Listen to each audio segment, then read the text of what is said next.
Salam aleykum. Hamınızı Kərim Vlog kanalından salamlayıram. Kanalıma xoş gəlmisiniz. Öncəliklə hamınıza zəhmət deyilsə o barmaqlarınızla abunə kanalına basın, videomuzu bəyənin.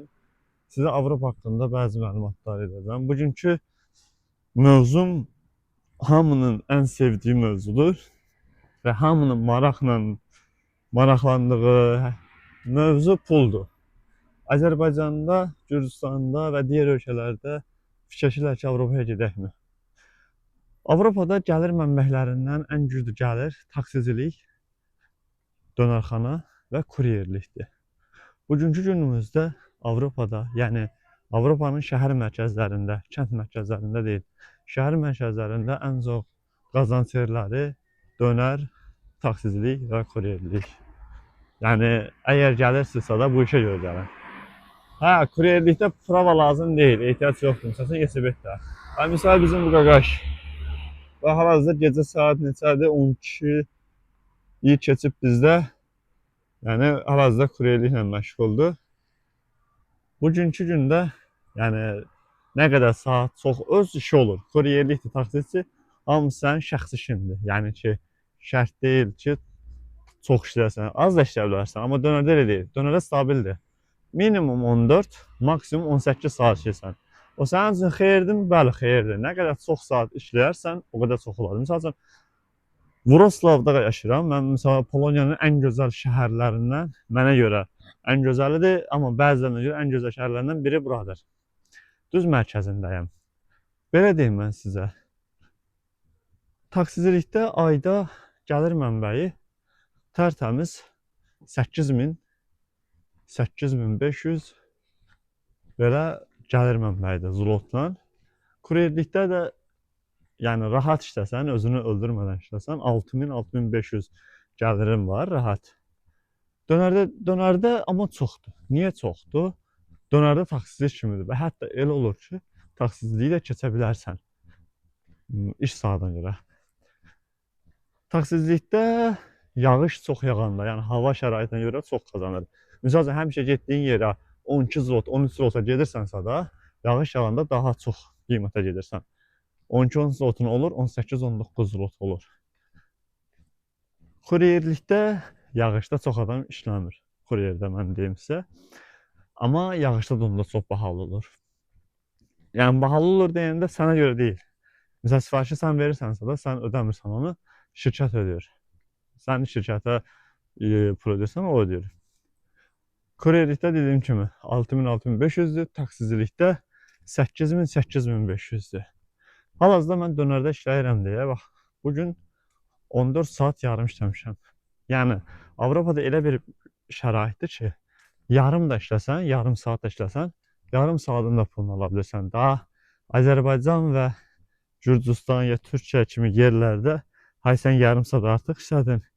Heç sən qaqa görüşərik, canın sağ olsun, əlin qolun ağrımasın deyib yola salmırlar. Əl qol ağrımasın sözünlə, amma pul gəlmir. Amma canını ağrıyır. Burada elə deyil. Burada yarım saat da işləsən, sən yarım saat əlavə işləsən, yarım saatın pulunu alırsan. Misal üçün, bugün mən bugün tez çıxacaqdım. Çünki 15 saat işlədim, 14-15 saat işlədim, təxminən yadımdan çıxdı, amma dən 15 saat. Yarım saat əlavə işlədim. Biz müsəlmanlar öyrəşmiş yaxı. Hayb yox deyirik, misal üçün 15 saatı safla da, yəni yarım saatın müşkülü yoxdur. Deyir yox, deyirsən yarım saat işləyirsən burada. Tıp yarım saatın sənin pulunu verir. Bura Avropanın ən gözəl özəllərindən biri budur. Hə, bu müsbət cəhətləridir qazançda. Gəliri yaxşı demək o demək deyil ki, sən milyarder olsan, xeyr. Rahat yaşayırsan. Gözəl yaşayırsan. İstədiyin şeyi, misal üçün demirsən ki, ay, buna pulum yetmir, deyir Azərbaycan kimi ölkələrdə, Gürcüstan kimi ölkələrdəki kimi və ya Türkiyə kimi ölkələrdə kimi, ay yox, bunu alsam o problemim qalır. Xeyr. Əvvəl gələndə düzdür, çətinliklər çəkirsən, hər kəs çəkir. Məsələn, mənim özüm Türkiyədən Gürcüstana, Gürcüstandan Avropaya gələndə 3-4 ay çox çətinliklər çəkdim. Amma bezmədim, yəni ayağımı yerə dirənmədim və dirəşdim. Və şükür Allaha bugünkü günümə gəldim. Çətinliklərdən çıxdım. Sizə də məsləhətim odur. Öz dövlətinizdə sürünmək mi yaxşıdır, yoxsa öz dövlətinizdən çıxıb süzülmək mi yaxşıdır? Misal üçün, mənim öz ideyamdan mən öz dövlətimə qayıtmaq istəmirəm. İndi çox adam məni qınayacaq.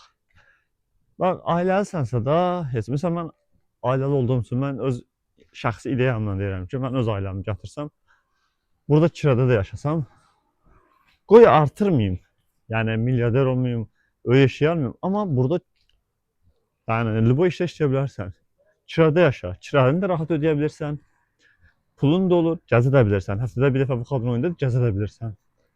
Yəni, gedib öz evində, öz yaşayış ölkəndə sürünərək yaşamaqdansa, qardaş, çıx gəl Avropaya, süzülərək yaşa. Yəni, istədiyin şeyi rahat ala bilirsən. Və misal üçün, mənim özüm öz dövlətimdə istədiyim telefonu kredit alanda can çəkirəm. Onun vaxtı gələndə, 3-4 gün vaxtı qalanda dəli oluram ki, ayda 3-4 gün qaldı, bunun pulunu necə ödəyəcəm deyə fikirləşirəm. Amma Avropada elə deyil. Məsələn, mən hal-hazırda işlətdiyim bu telefonu Gürsanda mən işləsəm, yəni 3-4 aya zorla varam. Bəlkə də salanmaram.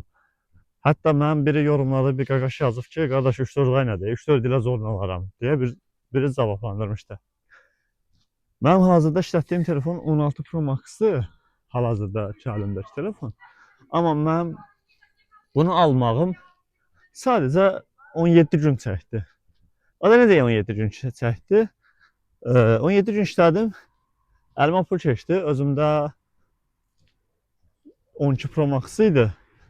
O da iCloud xarab oldu. Özümə dedim ki, 16 Pro Max alım. Mən alanda 17 çıxmamışdı. Fikirləşdim və bunu aldım. Amma indi də sizə sözüm budur. Yəni, bunu deməkdə məqsədim nədir? Bu müsbət tərəflərdir. Amma çox işləyirsən, durmadan işləyirsən, dirənməməlisən, bezməməlisən və pulunu qənaətlə hərəkət eləməlisən. Hay, əlimdən çox pul keçdi. Bəzi görənəklər var axı. O altından vurum, üstündən çıxım. Üstündən vurum, altından çıxım. Xeyr. Mən bugün bu telefonu niyə aldım? Misal üçün, ehtiyacım olduğu üçün. Ehtiyac səndə ucuz, çox adam deyəcək, ucuz ala bilərsən. Xeyr, niyə ucuz alım ki? İşlədənlər nə məndən artıq deyil, nə məndən əksik deyil. Əsas, şükür Allaha, əgər bugünkü günümdə ailəmin ehtiyaclarını mən qarşılayıramsa da, bugünkü günümdə hər bir şəraitimi özüm qururamsa da, mən bu telefonu alacaq gücüm varsa da, niyə də almayayım? Çox adam deyir, yardım elə, belə elə. Onu Allah bilər, mən bilərəm. Yəni, demək istədim sizə məsləhətim nədir? Bura, yəni Avropaya çıxmaqla, misal üçün, Amerikadır, Almaniyadır, Poloniyadır. Yəni, digər, indi Amerika Şengen ölkəsi deyil, digər ölkələrdə, burası mənim qaldığım küçədir, binalardır, mən bina evində qalıram, evimi verirlər, şəraitimi verirlər. Yəni ki, Avropada hər şey qayda qanunla iş görürlər. Daha Azərbaycan, Gürcüstan, Türkiyə kimi deyil. Mən hər yeri gəzdim.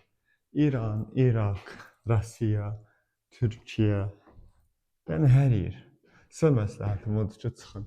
Amma sizə bunu dedim ki, bu müsbət tərəfləri, mənfi tərəfləri. Buranın qışı çox soyuq olur, dəhşət soyuq olur. Yəni, bunu deyim. Yəni, digər ölkələrə, öz ölkələrində nisbətən çox soyuq olur. Və hətta belə desəm, Şengen ölkələrində ən soyuq ölkələrdən biri bizim ölkədir. Yəni, bizim dərkən əstəğfurullah, bu Avropa ölkəsidir. Yəni, sizə məsləhətim odur ki, çıxın gəlin, amma çətinliklərə qarşınıza olun. Təzə gələn kimi bu vəziyyətə gəlməyi mümkün deyil. 3-4 ay tikəcək. Çox adam gəlir, 3-4 ay qalır. Çətinliyi çıxa-çıxda dirənirlər. Yəni, nəfsinə qurban olub gedirlər. Və hətta elələrini tanıyıram, gəlib birləşdirlər. Öz ölkəsindən pul tapırlar, bilet pul alırlar, varır gedirlər. Yəni ki, ən birinci dərəcədə bura gələndə sənətinizə fikir verməlisiniz, sənət düzəltdirməlisiniz. Dediyim bu qədərdir. Və hətta mənim özüm 5-ci qatda qalıram. Nəfəsim darıxdı buradan. Çıxana qədər 5 qat. Lift də qoymuşlar, yetişmişlər. Neysə, dediyim bu qədər idi. Var olun, öpürəm. Allah'a emanet olun. Kanalıma zəhmət deyilsə abunə olun. Allah'a emanet olun. Videomuzu bəyənin, yorum yazın, fikirlərinizi çox önəmsəyirəm. Ha, bu da bizim öyüdür. Qonaqsa gəlsəniz budur, bax. Sağ salamat.